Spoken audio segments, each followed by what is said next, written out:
Have you ever been mocked just because your dream felt too big? Have you ever doubted yourself simply because others didn't believe you could do it? Let us hear the story of Pip, a tiny sparrow with a heart full of fire. Welcome to Buddha and Mindfulness, where we share healing and inspiring stories to help you live more slowly, more mindfully, and more meaningfully each day. Today, we follow the mountain-crossing journey of Pip, a sparrow who dared to fly beyond limits to touch his dream. In a dense forest nestled between ancient mountain ranges, Pip was born with a tiny body, soft brown feathers, and eyes full of longing. Unlike other birds who fluttered around the treetops, Pip always dreamed of faraway lands, places of blazing deserts, boundless skies, and silver oceans sparkling under the sun. He would often whisper to himself, "I'll go there someday." But that dream was not welcomed. Other birds simply laughed. "You can't even fly to the treetop, and you dream of crossing mountains?" Scoffed the old crow. "Be content with what you have," the woodpecker said, shaking his head. Those words, repeated again and again, slowly made Pip doubt himself. Maybe he really was too small, too weak, too ordinary to dream.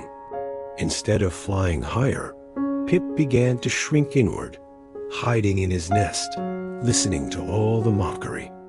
But deep inside, the seed of his dream never died. It was merely waiting for a breeze to reignite its flame. One bright morning, as sunlight filtered through the leaves, a falcon suddenly fell near Pip's nest. Its wings were torn, feathers scorched as if it had flown through fire. Pip didn't hesitate. Though small, he gathered herbs and leaves that squirrels used and gently tended the falcon's wounds. Day after day, though the falcon remained distant and quiet, Pip continued to care for him. Gradually, Pip's patience moved the falcon. One evening, as the wings were nearly healed, the falcon finally spoke. "Why did you help me?" Pip softly replied, "Because you needed help." Before leaving, the falcon gave Pip a silver feather edged with red.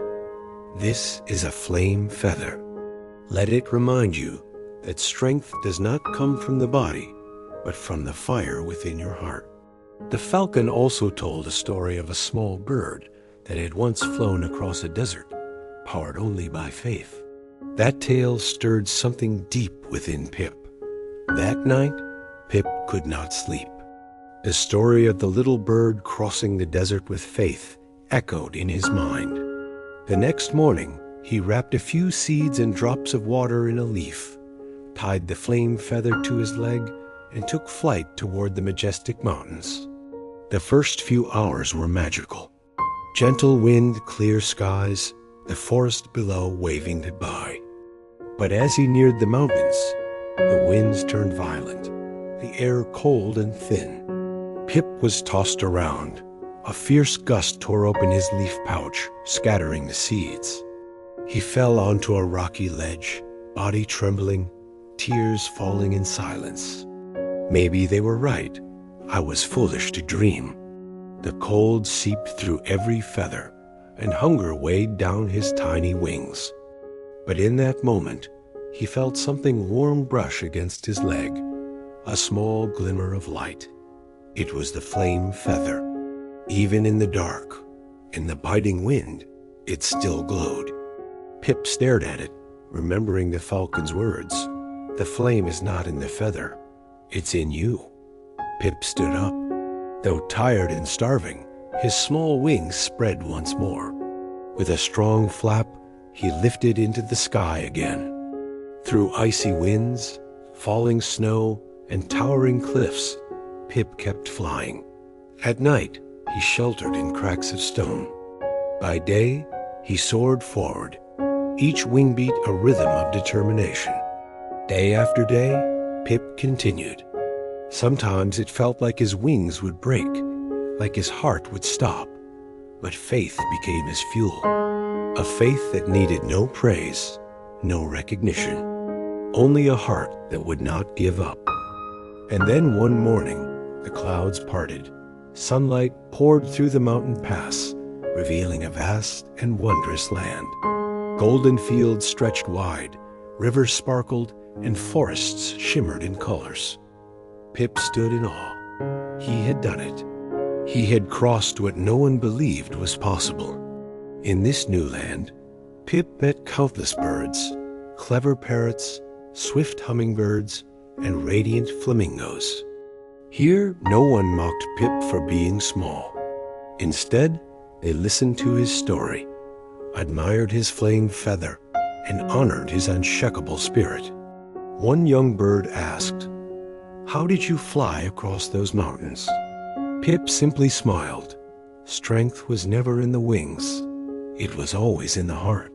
Pip spent weeks exploring this land, talking with the native birds, learning things he had never known.